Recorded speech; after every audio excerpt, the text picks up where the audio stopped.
Hi everyone, so today we've all been in the car when it's really hot and your dash cam has done this.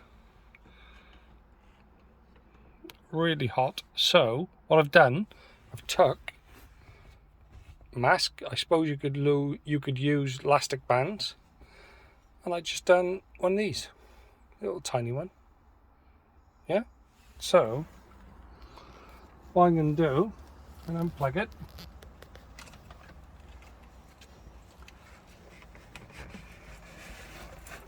Push this back up. I'm going to put this one around the mirror, and then I'm going to put this one around the camera. Plug it back in.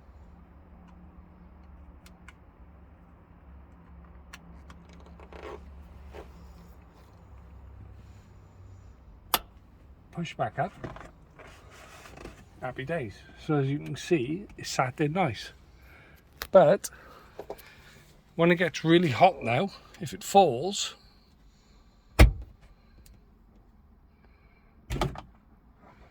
it's not breaking your lead now, is it? It's just hanging there. So might be worth having a go. Cheers. Thanks for watching. Like and subscribe.